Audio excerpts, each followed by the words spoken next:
नमस्कार दोस्तों, INC TV पर आपका स्वागत है। उत्तर प्रदेश में चुनाव से ठीक पहले बीजेपी को झटके पर झटका लग रहा है। उत्तर प्रदेश में राम भरोसे चुनावी नैया पार लगाने की फिराक में जुटी भारतीय जनता पार्टी इस सप्ताह में हुई राजनीतिक उथल पुथल में उसे करारा झटका लगा है और राजनीति की बिसात जाति ने धर्म को मात दी है तो फिलहाल मंडल ने कमंडल को पछाड़ दिया है। अब थोड़ा पीछे चलते हैं। कोविड की दूसरी लहर को थामने में योगी आदित्यनाथ बुरी तरह असफल रहे हैं, ये सब जानते हैं। शमशान में जलती चिताएं, गंगा नदी में बहती लाशें व नदी किनारे दफन शवों को तस्वीरें जो थी वो वैश्विक मीडिया की सुर्खियां बनी। विधायक, सांसद और मंत्री पत्र लिखते रहे कि ऑक्सीजन, अस्पताल, बेड की कमी से लोग मर रहे हैं और वे कुछ नहीं कर पा रहे हैं। और यही कारण रहा कि कोविड की दूसरी लहर के बीच में जो उत्तर प्रदेश में पंचायत चुनाव हुए उसमें भाजपा की करारी हार हुई। खासकर लखनऊ, अयोध्या, वाराणसी जैसे जो कमिश्नरी है वहां पर तो जिला पंचायत सदस्य के चुनाव में भाजपा बुरी तरह से उसको हार का सामना करना पड़ा। वरिष्ठ पत्रकार मीरान पांडे लिखती हैं कि फिजा में तो इस तरह की बातें भी तैर रही हैं कि काशी कॉरिडोर के लिए छोटे मंदिरों को ध्वस्त करना एक अपशकुन था। कोरोना महामारी के कारण एक ओर तो समाज की सदियों पुरानी विभाजक रेखा उभर आई है, वहीं किसानों को आंदोलन का नतीजा यह हुआ कि जाट और ओबीसी बीजेपी से दूर हो गए हैं। जाहिर है ऐसे में भारतीय जनता पार्टी अब गहरे संकट में है। यह कहना शायद जल्दीबाजी होगा कि ताजा जातिगत समीकरण का चुनाव पर क्या असर होगा। ऐसा लगता है कि बीजेपी से हो रहे पलायन बड़े बदलाव की ओर एक इशारा कर रहे हैं।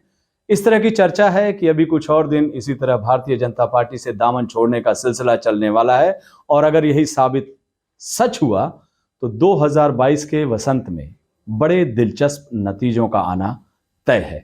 बीजेपी सोची समझी रणनीति के तहत चुनाव को 80% बनाम 20% बनाने की जिस फिराक में थी वह धरी की धरी रह गई। चंद दिनों के भीतर कई मंत्रियों, कई विधायकों ने बीजेपी से इस्तीफा अपना दे दिया और आने वाले समय में जो सूची है वो बड़ी हो सकती है। इन इस्तीफों से गृह मंत्री और जिन्हें चाणक्य कहा जाता है अमित शाह का वह जाति गणित गड़बड़ा गया है और जिसके बूते उन्होंने 2017 की शानदार सफलता की पटकथा लिखी थी। लेकिन इस बार स्थिति अलग है। यह साफ है कि अयोध्या, काशी और मथुरा हिंदुओं को बीजेपी के पाले में रखने के लिए काफी नहीं। प्रदेश में अगड़ी जातियों और दलितों की आबादी में लगभग आधे की हिस्सेदारी है, बाकी में अन्य पिछड़ी जातियां आती हैं। भारतीय जनता पार्टी ने पिछली बार अन्य पिछड़ी जातियों, दलितों और अगड़ी जातियों को हिंदुओं के तौर पर एकजुट कर लिया था, लेकिन अब ओबीसी मंत्रियों के इस्तीफे से अब साफ हो गया है कि इन्हें जोड़े रखने में धर्म की गोंद काम नहीं आ रही है। साफ है पिछली बार की तरह बीजेपी को पूर्वी और पश्चिम उत्तर प्रदेश दोनों क्षेत्रों के लोगों का समर्थन नहीं मिलने जा रहा है, बल्कि स्थिति एकदम उलट है। और अब चलते हैं इसके लिए सीधे लखनऊ, जहां पे हमारे सहयोगी प्रशांत प्रताप सिंह हैं। प्रशांत जी, भाजपा में भगदड़ हो रही है, आप लखनऊ में हैं, अब योगी जी के लिए कितनी परेशानी है? उत्तर प्रदेश में चुनाव से ठीक पहले बीजेपी को बड़े झटके लग रहे हैं। श्री राम भरोसे चुनावी नैया पार लगाने की फिराक में जुटी बीजेपी इस सप्ताह बड़ी राजनीतिक उथल पुथल से गुजर रही है और इस राजनीतिक बिसात में जाति ने धर्म को फिलहाल मात दे दी है। मंडल और कमंडल में मंडल ने कमंडल को पछाड़ दिया है। अब थोड़ा पीछे ही चलते हैं। कोविड की दूसरी लहर पे योगी आदित्यनाथ पूरी तरह सफल रहे।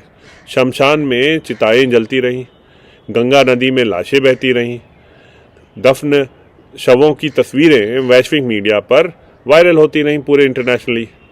और वो विधायक, सांसद और मंत्री जो पत्र लिखते रहे कि ना ऑक्सीजन है, ना अस्पताल में बेड है और लोग उसकी कमी से मर रहे हैं, पर कुछ हो नहीं पा रहा है, ये बीजेपी के मंत्री और विधायकों ने लिखा था। यही कारण है कि कोविड की दूसरी लहर के बीच एक पंचायत चुनाव हुए थे और उसमें भाजपा को करारी हार हुई। लखनऊ, अयोध्या, वाराणसी जैसी जगहों पर जिला पंचायत के चुनाव में बीजेपी बुरी तरह से असफल रही। अब फिजा में तो इस तरह की बातें भी उड़ रही हैं कि जो ये काशी कॉरिडोर में जो मंदिर थे, छोटे छोटे प्राचीन मंदिर थे जिसके विजुअल आपने देखे होंगे, उनको इन्होंने ध्वस्त किया, वो एक बड़ा अपशकुन था।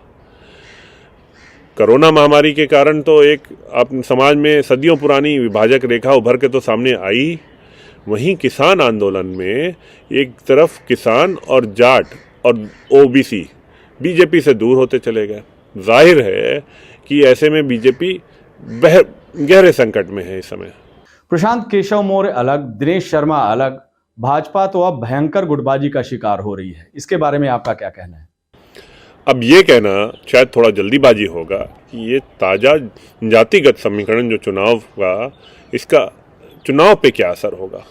ऐसा लगता है कि बीजेपी से जो ये पलायन चल रहा है ये बड़े बदलाव की तरफ इशारा कर रहा है। इस तरह की तो अभी और भी चर्चा है कि बीजेपी के दामन छोड़ने वालों का सिलसिला चलने वाला है और चलने वाला है। और अगर यही साबित हुआ सही तो 2022 के वसंत में बड़े दिलचस्प नतीजे आने वाले हैं।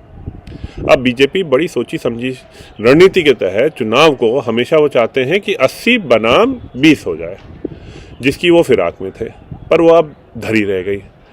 चंद दिनों के भीतर 3 मंत्री और 8 विधायक ने बीजेपी के इस्तीफा दिए हैं और आने वाले समय में कहा जा रहा है कि ये सूची और लंबी होने वाली है। इन इस्तीफों से अमित शाह ने जो जातिगत समीकरण बनाया था 2017 में, जिसके बूते पे उन्होंने शानदार एक सफलता की पटकथा लिखी थी, अब वो एकदम उलट है पिछली बार की तरह। यह साफ हो गया है कि अयोध्या, काशी और मथुरा जो इनका मेन मुद्दा था, हिंदुओं को बीजेपी के पाले में रखने के लिए अब काफ़ी नहीं है। प्रदेश में अगड़ी जातियों और दलितों की आबादी करीब लगभग उत्तर प्रदेश में आधी है।